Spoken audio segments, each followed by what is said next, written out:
बहुत सुंदर प्रसंग है साहब, जिंदगी में शायद पहली बार सुनने को मिल रहा होगा आपको। ये वो देख वो देख वो देख वो देख। अब कोई पूछ ले आपसे कि बताओ ये नवरात्रि माँ भगवती का जन्म कहाँ से हुआ? आएगा मजा खेल का, बहुत मजा आएगा। आप जो शक्ति समझ रहे हो वो न स्त्री है ना वो कोई स्वरूप नहीं है उसका। कौन है ये लोग, कहां से आते? दुर्गा रूप में जब हरि प्रकाशित होते तो त्रिभुवन में कोई सामने खड़ा होने वाला नहीं होता। इसलिए इनको महाशक्ति कहा जाता है। वेद पढ़े पर वेद न जाने, ये बाँचे प्राण 18। और पत्थर को ये पत्ते खुआवे, भूल गए सृजनहारा।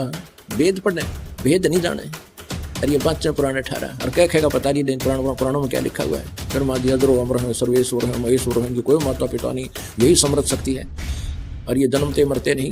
माता दुर्गा किसकी पुत्री है, तो इस प्रश्न पर जानेंगे कुछ आध्यात्मिक धर्म गुरुओं के विचार। एक तरफ संत रामपाल जी महाराज, दूसरी तरफ हैं कुछ आध्यात्मिक जानकार। अगर आप इस वीडियो पर नए हैं तो वीडियो को जल्दी से जल्दी लाइक और चैनल को सब्सक्राइब कर लीजिए। तो पहले देख लेते हैं कुछ आध्यात्मिक धर्म गुरुओं के विचार। यशोदा माँ के गर्भ से भी एक कन्या ने जन्म लिया था। कन्या का नाम था कन्या, उसी कन्या का अब कोई पूछ ले आपसे कि बताओ ये नवरात्रि माँ भगवती का जन्म कहाँ से हुआ? तो माँ भगवती की माता का नाम है यशोदा। अच्छा, हमको सिखा रिया है। अब बात आ गई दुर्गा की कि देवी भागवत में लिखा है कि सब कुछ मेरी रचना है। तो आप जो शक्ति समझ रहे वो न स्त्री है ना वो कोई स्वरूप नहीं है उसका। वो क्या है? संकल्प शक्ति। आपके विचारों में जो शक्ति है वही दुर्गा है। आप जो कुछ करने की इच्छा पाल रहे हैं वही इच्छा है, वो क्या है? वो दुर्गा ही है। तो जब उस ब्रह्म के मन में यह इच्छा होती है कि सृष्टि का सृजन हो तो वही तो शक्ति है, वही आदि शक्ति दुर्गा है। और यही शिव पुराण में भी मां पार्वती ने जिस समय शंकर भगवान से मिली, संवाद हुआ, पहला संवाद हुआ, तो उन्होंने कहा आप मेरे बिना कुछ नहीं कर सकते। यही आपका शुद्ध ज्ञान होना चाहिए, इसके अलावा कहीं भागने की आवश्यकता नहीं। उसी ब्रह्म की इच्छा शक्ति को, संकल्प शक्ति को मां देवी का रूप दिया गया, दुर्गा है। और जब तक इच्छा नहीं हो, महिषासुर राक्षस को मारने के लिए माता पार्वती ने शंकर भगवान से कहा था, भोलेनाथ आप मुझे क्रोध दिलाने के लिए आए हो, महिषासुर को तो मैं यूं ही पछाड़ दूं, अगर मेरा पति मेरा शिव अपनी शक्ति मुझे प्रदान कर दो। बहुत सुंदर प्रसंग है साहब, जिंदगी में शायद पहली बार सुनने को मिल रहा होगा आपको। बहुत ध्यान से सुनना। आप अपनी शक्ति मुझे प्रदान करो तो भैया लोगों के मन में एक प्रश्न खड़ा हो जाता है कि पार्वती तो स्वयं शक्ति है, जगदम्बा तो खुद शक्ति है, और शंकर शिव, शिव और शक्ति का मिलन ही तो सब कुछ है। तो फिर पार्वती भगवान शंकर से कौन सी शक्ति मांग रही है महिषासुर को मारने के लिए? कौन सी शक्ति? माता पार्वती शक्ति कौन सी मांग रही है?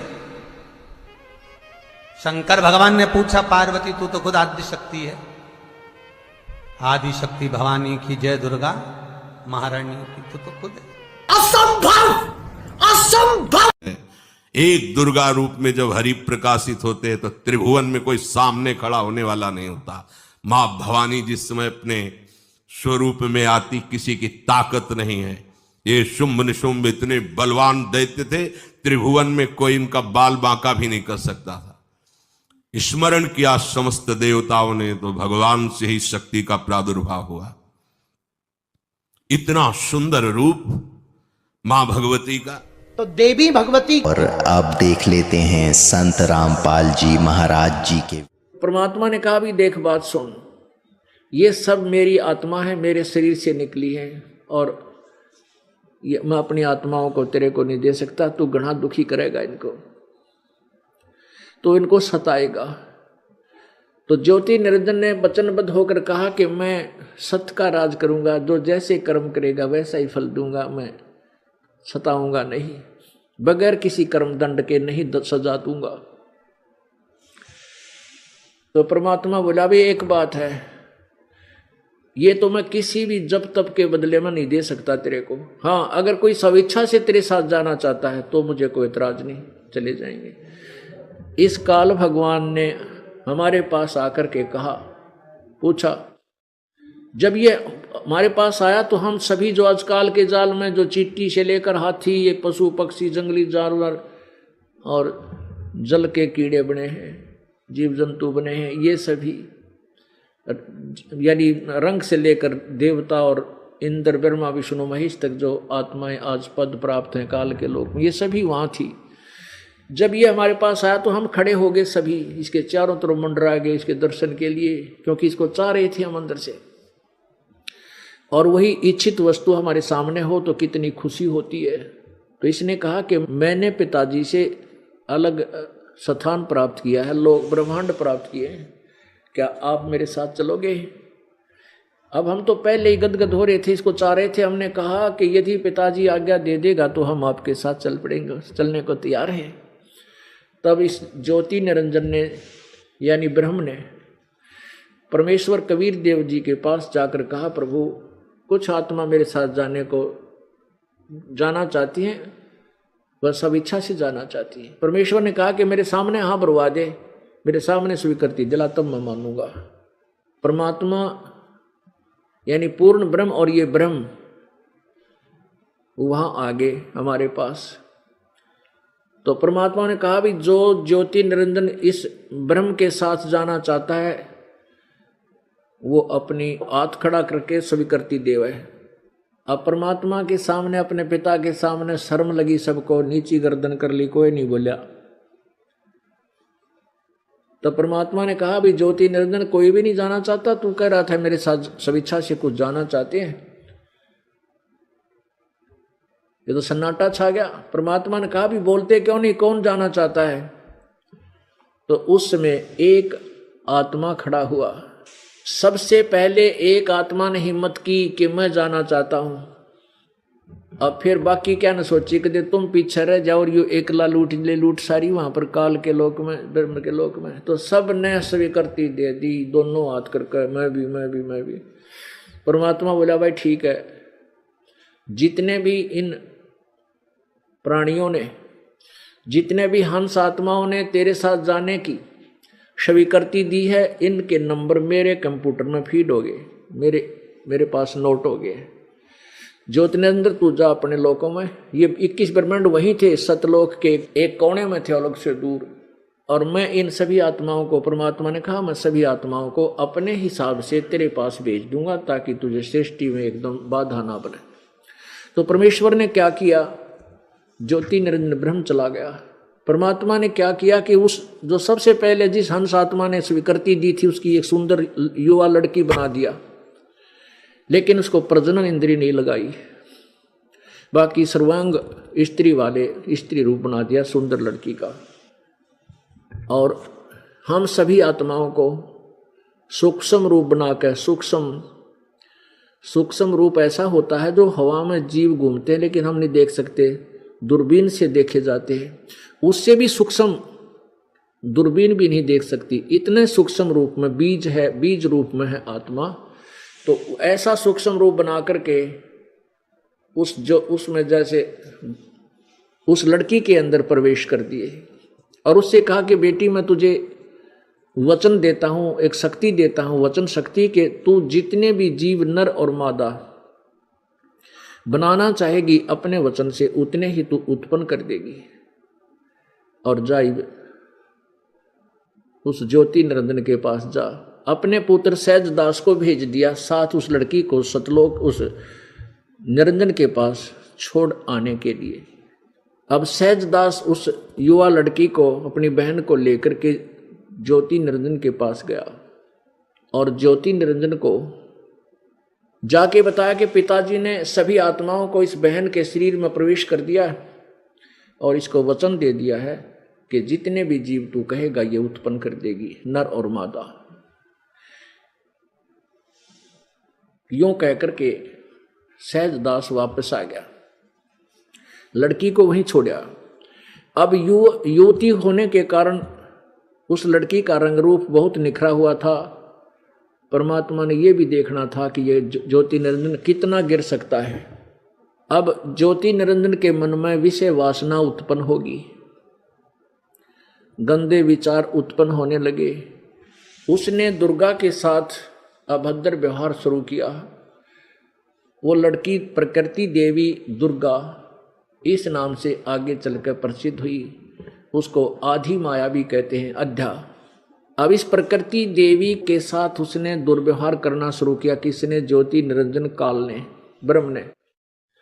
लड़की ने कहा कि ज्योति निरंजन मेरी एक अर्ज सुन ले, मेरे को पिताजी ने वचन शक्ति दे रखी है, जितने जीव तू कहेगा मैं वचन से उत्पन्न कर दूंगी, और तू मेरे साथ ये जुल्म ना कर।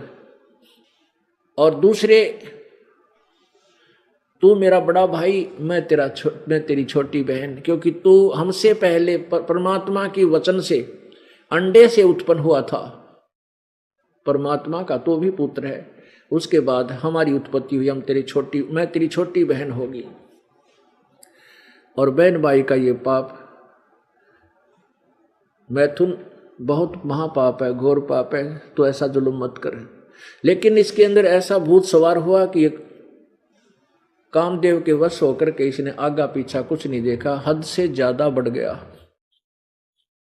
अब लड़की ने अपनी इज्जत की कोई और, सुरक्षा का कोई और विकल्प ना देखा तो क्या किया, जो ही इसने बदतमीजी से हंस रहा था, मजाक के रूप में मुंह खोल रखा था, उस मुख के माध्यम से पेट में चली गई सूक्ष्म रूप बना के।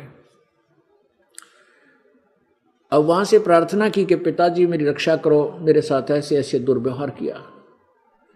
अब परमात्मा को पता था कि ये तुम्हारा खूब नाच नचावेगा ये काल। अब तुमने अपने पैर पर कुवाड़ा तो मार लिया, अब देखो क्या करेगा, तुम्हारे साथ ही है। परमेश्वर स्वयं ही अपने पुत्र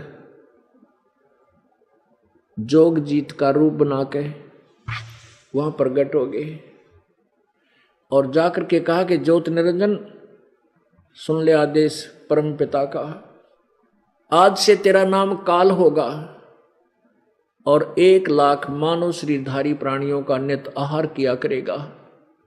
1,25,000 मानव शरीरधारी प्राणी उत्पन्न किया करेगा।